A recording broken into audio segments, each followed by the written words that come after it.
आज जो हमारी वक्फ की प्रॉपर्टी जो लूटने की कोशिश की जा रही है, कौन है इसके ऊपर सबसे बड़ा करप्ट?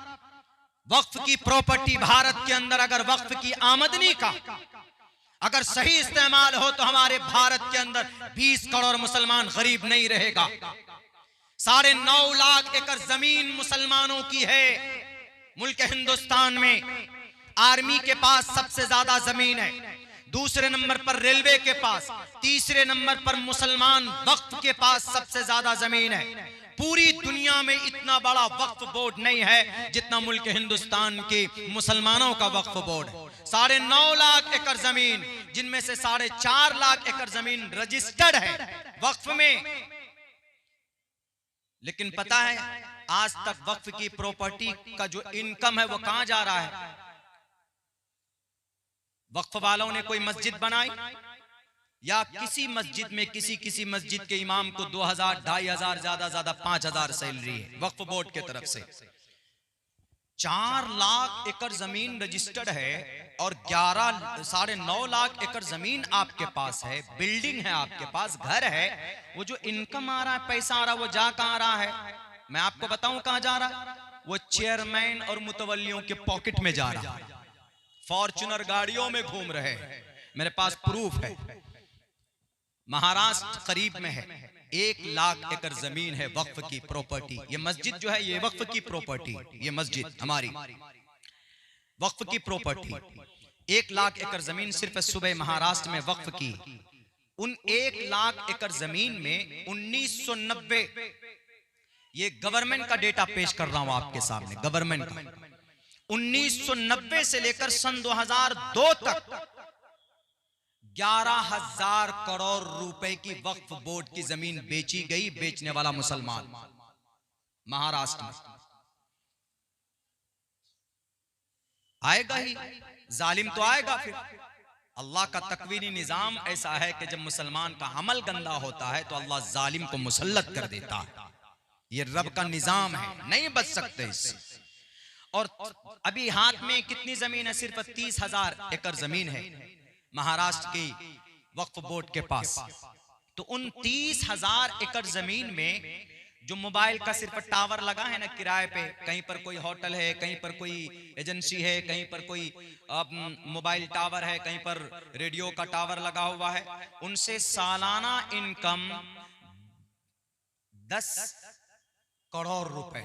सिर्फ 30,000 एकड़ जमीन का जो रेंट है वो 10 करोड़ रुपए। बताइए कितनी बड़ी आमदनी। इन पैसों से क्या हो सकता था? इन पैसों से जैसे मस्जिद आयशा की तामीर के लिए अभी चंदा करना पड़ रहा है, 25 दिन से खून पसीना एक करना पड़ रहा है, इसकी जरूरत ही नहीं पेश आती। क्यों? वक्फ के पास इतना पैसा है, हम लिख करके देते मस्जिद आयशा को जरूरत है। किसकी जरूरत है? इमाम की जरूरत है, यहाँ पर हुजरे की जरूरत है, यहाँ पर पंखे की जरूरत है, यहाँ पर इन्वर्टर की जरूरत है। लिख करके दीजिए। जो हमारी टीम होती वक्फ बोर्ड की फौरन आकर देखती, हाँ जी कितना खर्चा है, 50,000, 1 लाख रुपए खर्चा है। 2 हो सकता था। पहले करप्ट मुसलमान बनता है, तब अल्लाह देखता है कि ये नहीं सुधरेंगे तो अल्लाह जालिमों को मुसल्लत करता है।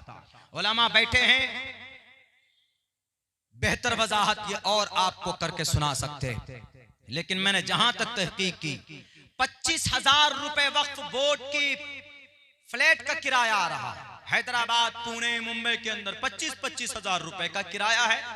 लेकिन पता है कितना लिखा जा रहा है वक्फ बोर्ड की फॉर्म में? वक्फ बोर्ड के फॉर्म में सिर्फ 250 रुपए लिखा जा रहा है, बाकी 22-23,000 रुपए पॉकेट में जा रहा है।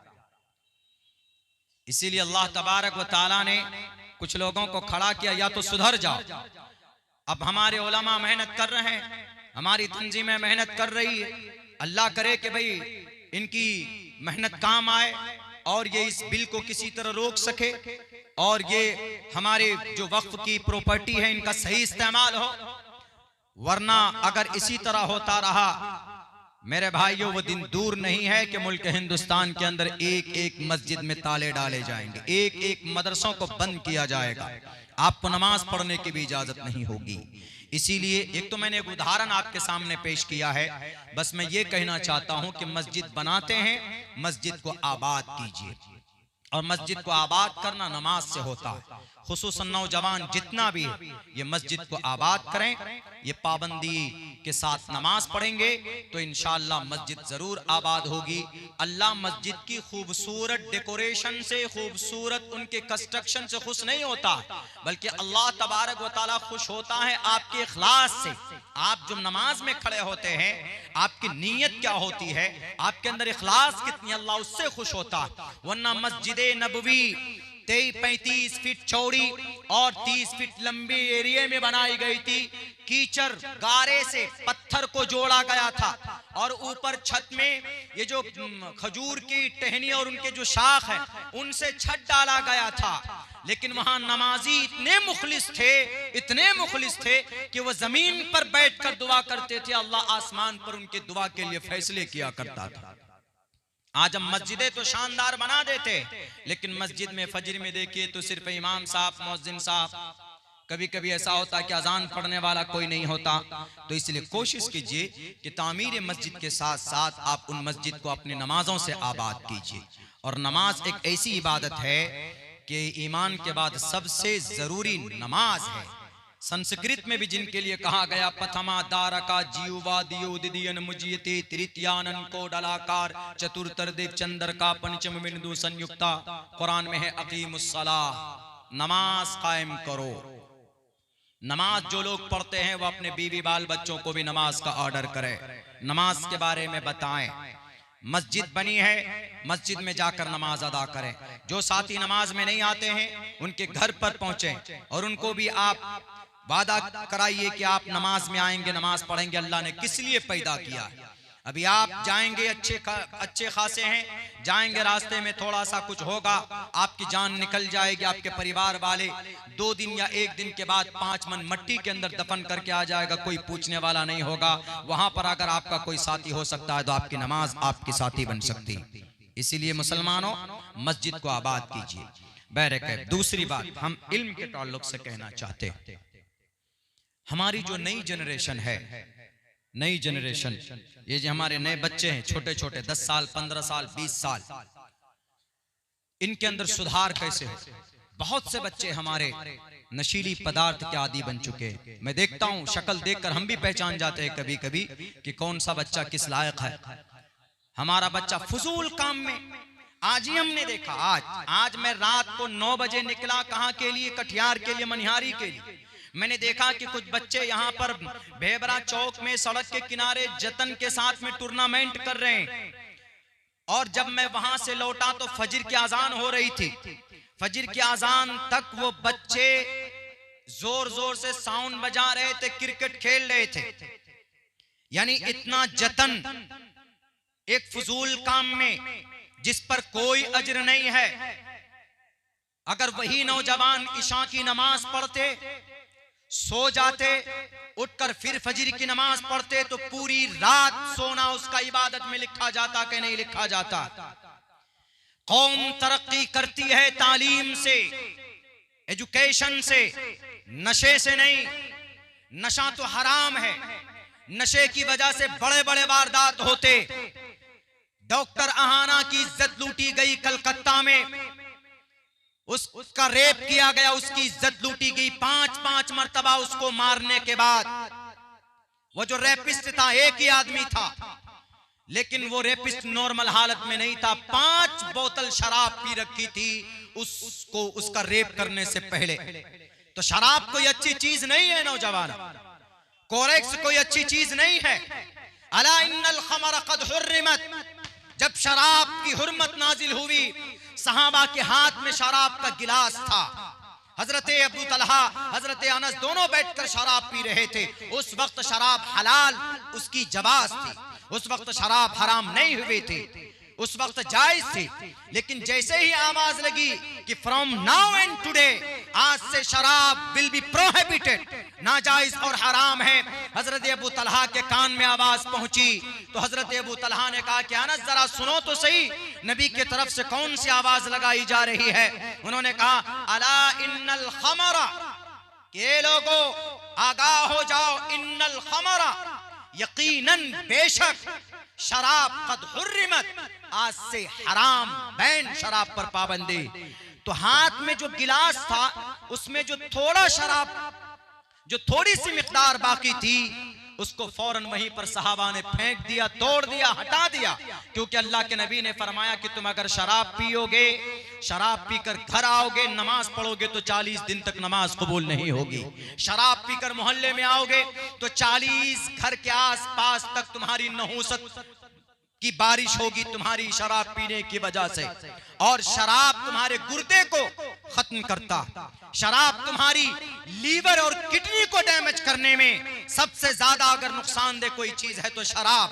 और इंसान की लीवर अगर कमजोर हो जाए, फैटी लीवर हो जाए, तो आप डायबिटीज के मरीज हो सकते, आपकी प्रेशर, आप प्रेशर के शिकार हो सकते, आपका किडनी फेल हो सकता, आप लाचार बेबस बन सकते हैं शराब की वजह से। इसीलिए मेरे नबी ने फरमाया अला इन्नल खमर क़द हुर्रिमत, शराब हराम।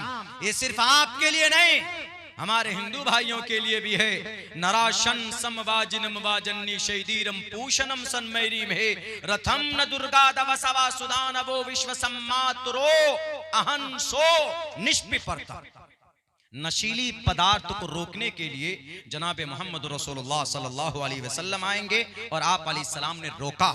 अगर हमारा बच्चा आज शराब पीता है, कोरेक्स पीता है, नेट्राभेट खाता है, सुलेसन सूंघता है, तो मेरे नौजवानों, मेरे उन पेरेंट्स से गुजारिश है कि आप अपने बच्चे की जिंदगी के ऊपर जरा फोकस कीजिए, उनकी सही तरबियत कीजिए। शराब तो आपका बच्चा पीता है, कोरेक्स तो आपका बच्चा पीता है, लेकिन कल कयामत में आपसे सवाल होगा, आपसे पूछा जाएगा कि आपके बच्चे ने शराब पी कर आता था, आपने क्या किया उसके लिए।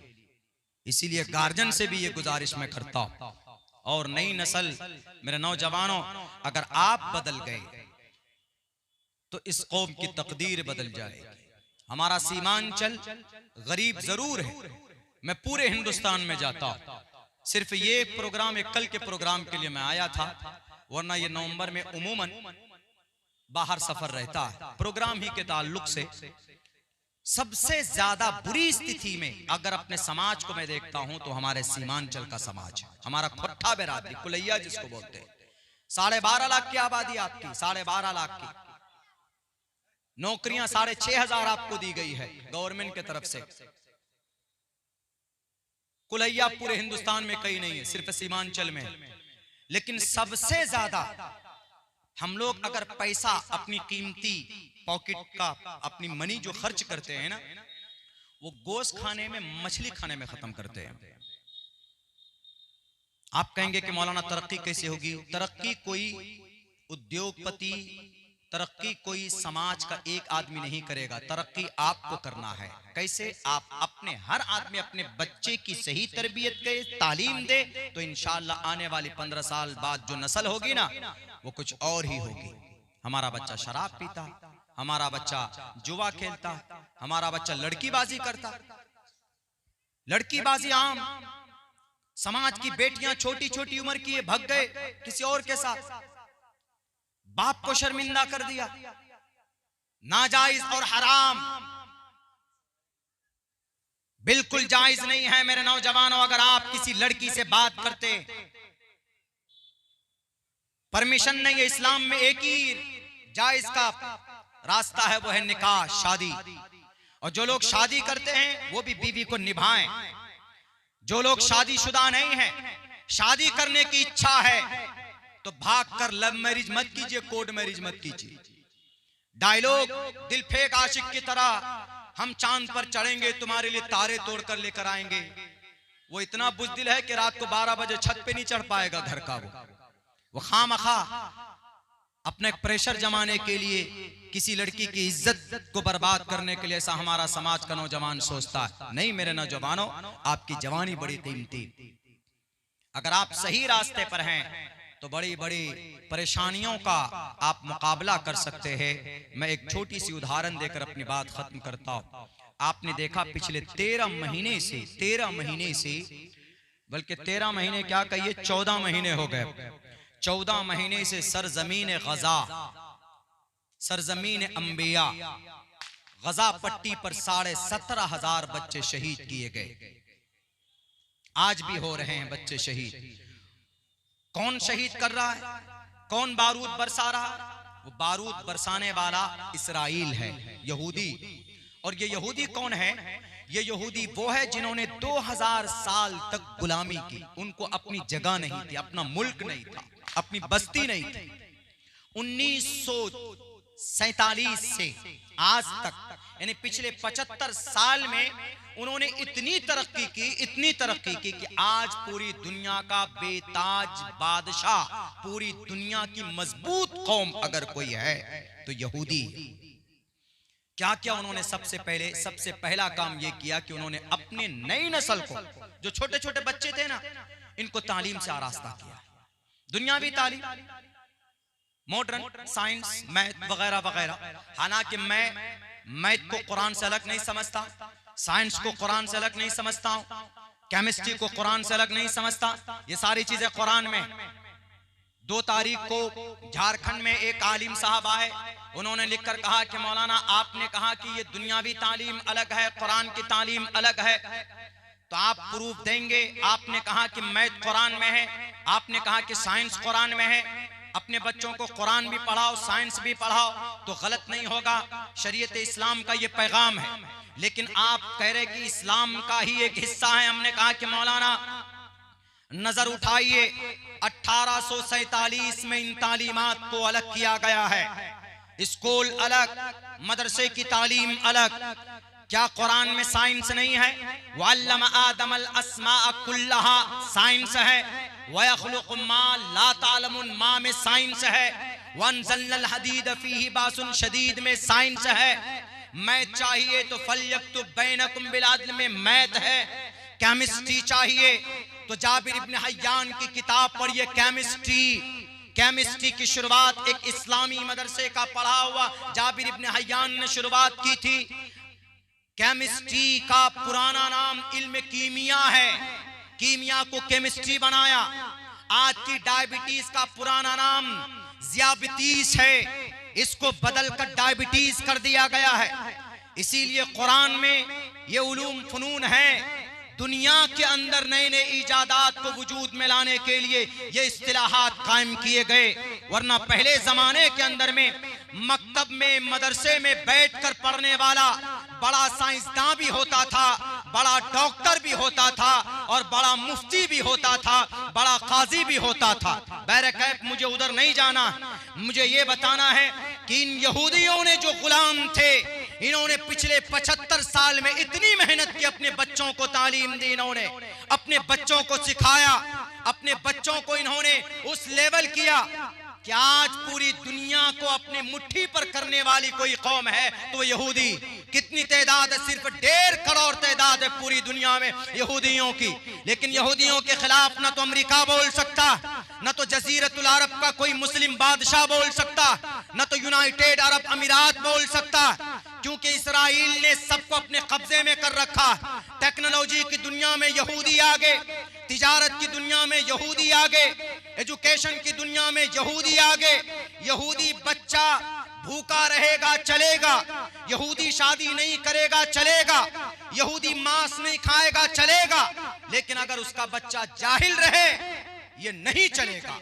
सबसे ज्यादा दुनियावी एतबार से तालीम याफ्ता अगर कोई है तो वो यहूदी। अगर तरक्की चाहते हो मुसलमानों तो अपने बच्चों को तालीम से आरास्ता करो। अगर तरक्की चाहते हो, अपनी नई नस्ल को अगर आबाद करना चाहते हो, तो ज्यादा नहीं, कम से कम 300 रुपए महीने में अपने बच्चे के नाम के लिए, तालीम के लिए निकालो, एक गुल्लक में जमा कीजिए। आप एक जगह जमा कीजिए और अपने बच्चों को अकीदे के साथ साथ, मकतब के साथ साथ अपने बच्चों को दुनियावी भी तालीम दीजिए। अगर आपका बच्चा तालीम याफ्ता होगा तो इंशाअल्लाह वो खुद अपनी जिंदगी को अच्छे हिसाब से लेकर जा सकता। दुनिया के अंदर एकदम खुले लफ्जों में एक मिसाल है कि यहूदियों ने इतनी तरक्की की सिर्फ उसकी बच्चे की सही तरबियत की वजह से। एक यहूदी औरत से किसी डॉक्टर ने पूछा कि आपका बच्चा इतना ज़हीन कैसे होता? हमारा बच्चा है, हमसे अभी बच्चों से पूछ लीजिए कि बच्चे वजू में कितना फर्ज नहीं बता पाएगा। हमारे बच्चों से पूछ लीजिए कि हमारे नबी का नाम क्या, नहीं बता पाएगा। सलमान खान, शाहरुख खान का नाम तो फटाफट बता देगा, खेसारी लाल नाम बता देगा। कौन सा फिल्म, कौन सा गाना कैसा, सब बता देगा आपको। लेकिन पूछ लीजिए कि अम्मा आयशा कौन है, नहीं बता पाए। पूछ लीजिए कि अरकान इस्लाम कितने, नहीं बता पाए। गुस्ल में कितने फर्ज है, नहीं बता पाए। ये स्थिति हमारे बच्चों, ये मिल्लत की तकदीर है, छोटे छोटे बच्चे। इसलिए खुदा के वास्ते आप अपने बच्चों को तालीम जरूर दीजिए। इलाके की तरक्की, समाज की तरक्की, गांव की तरक्की तालीम पर निर्भर है। नेल्सन मंडेला ने कहा था कि education is the most powerful weapon which is you can use to change the world। आप इसके जरिए से दुनिया को बदल सकते हैं, तालीम के जरिए से दुनिया को बदल सकते हैं। और तालीम में सबसे पहली तालीम अपने बच्चों को अकीदे की दीजिए। अल्लाह कौन है, who is Allah, who was last prophet Muhammad सल्लल्लाहु अलैहि वसल्लम, मोहम्मद कौन है, हम कौन हैं, हमारा अकीदा क्या होना चाहिए, हम क्या करें। तालीम ही के जरिए से यहूदी तरक्की की। आज जितने भी हम लोग यहाँ पर मोबाइल है ना, ये मोटोरोला, नोकिया, आईफोन, ये मेड इन यहूदी है। हम लोग जो थम्स अप पीते, कोला पीते, मरिंडा पीते, 7 अप पीते, मेड इन यहूदी है। शैम्पू लगाते, कौन सा, डव शैम्पू लगाते, हेड एंड शोल्डर लगाते हैं, और भी बहुत सारे शैम्पू है। ये सारे शैम्पू मेड इन यहूदी। लक्स साबुन है, लाइफ बॉय साबुन है, और डिटोल साबुन है, मेड इन यहूदी है। कॉलगेट जो पेस्ट यूज करते, और ओरल बी ब्रश यूज करते, मेड इन यहूदी। ये सारी चीजें यहूदी हैं उनके। फेयर लवली, और कलर करने के लिए हमारा नौजवान बालों में नीले पीला कलर करता, गार्नियर कलर लगाओ, गार्नियर कलर ये मेड इन यहूदी। लॉरेल कलर मेड इन यहूदी। सारी चीजें मेड इन यहूदी। डॉक्टर की दुनिया में जाए, मेडिसिन की दुनिया में, तो कम से कम 60% मेडिसिन यहूदी बनाते। एक कौम जिनके पास खाने के लिए कुछ नहीं था, इतनी तरक्की पर कैसे पहुंच गए? उन्होंने तालीम का रास्ता अपनाया। और ये तालीम सीखा कहां से उन्होंने? सबसे पहला मैसेज आसमान से जमीन पर जो अल्लाह ने भेजा था अल्लाह के नबी के लिए, वो तालीम का था। इक़रा बिस्मि रब्बिकल्लज़ी खलक़ खलक़ल इंसान मिन अलक़। ए नबी आप पढ़िए। यहूदियों ने सिर्फ इक़रा पर अमल किया, इसीलिए जालिम बन गए। वो रब को नहीं पढ़ा उन्होंने। अगर रब को पढ़ता तो जालिम नहीं बनते। लेकिन हम रब को पढ़ेंगे इंशाअल्लाह। हम अपने खुदा को पहले पढ़ेंगे, और उसके बाद एक हाथ में हमारा कुरान होगा, दूसरे हाथ में साइंस होगा। दुनिया के अंदर सबसे बड़ा डॉक्टर अगर किसी ने बनाया है तो डॉक्टर अबू बकर मोहम्मद बिन ज़करिया राजी, जो 11 साल की उम्र में हाफिज कुरान बने थे। दुनिया के अंदर ऑपरेशन की दुनिया में सबसे बड़ा नाम किसी डॉक्टर का आता है तो अबुल कासिम ज़हरावी का आता है, जो ये कुरान पढ़ करके बड़े डॉक्टर बने थे। दुनिया के अंदर सबसे बड़ा ये चेचक और कोरोना के वायरस को ढूंढने का जो मेथड किसी ने अगर इजाद किया दुनिया में, तो उसका नाम अबू बकर मोहम्मद बिन ज़करिया अर्राजी है। और दुनिया के अंदर कैंसर का इलाज 1450 साल पहले अल्लाह ने कुरान में रखा। इन्नल्लज़ीना कफरू बिआयातिना सौफ नुस्लीहिम नारा कुल्लमा नुज़िजत जुलूदुहुम बद्दलनाहुम जुलूदन गैरहा लियज़ूक़ुल अज़ाब। चियांग माई यूनिवर्सिटी थाईलैंड, वहां का एक प्रोफेसर तेजसन, वो कहता है कि कैंसर का इलाज मैंने खोजा। एक आलिम दीन ने कहा कि तेजसन प्रोफेसर साहब, ये आपकी खोज नहीं है, अल्लाह के कुरान में 1450 साल पहले बयान किया है। कहा कि प्लीज टेल मी, जरा सुनाओ तो मुझे क्या है, कहां पर है? तो पढ़कर सुनाया, इन्नल्लज़ीना कफरू बिआयातिना सौफ नुस्लीहिम नारा कुल्लमा नुज़िजत जुलूदुहुम बद्दलनाहुम जुलूदन गैरहा लियज़ूक़ुल अज़ाब। कि हम कैसे ऑपरेशन करेंगे, हम कैसे उस जगह को मसनूई खाल डालेंगे, कैसे हम वहां पर इंजेक्ट करेंगे, ये सारी तरतीब इस कुरान करीम की इस आयत में। वो डॉक्टर जियांग माई यूनिवर्सिटी का तेजसन तौबा करता है और जाकर कलिमा पढ़ता और कहता है कि भाई सब चीज को अल्लाह ने कुरान में बयान किया। मेरे भाइयों, खैर अगर कोई आलिम बनता है, हाफिज बनता है तो बड़ी फजीलत की बात है। लेकिन अगर आप अपने बच्चे को नहीं बनाना चाहते हैं, आप चाहते हैं कि आपका बच्चा मास्टर बने, तो कम से कम दीनी तालीम दीजिए। वरना बहुत से मास्टर ऐसे हैं कि पी के टुन्न रहते। ऐसा नहीं, उनके अंदर रब का खौफ होना जरूरी है। अकीदा हमारे हर बच्चों के लिए जरूरी है। वक्त मेरे पास नहीं है, मुझे ट्रेन पकड़नी है, मैं डर की वजह से आ गया हूं इस जलसे में, फिर भी काफी वक्त हो गया।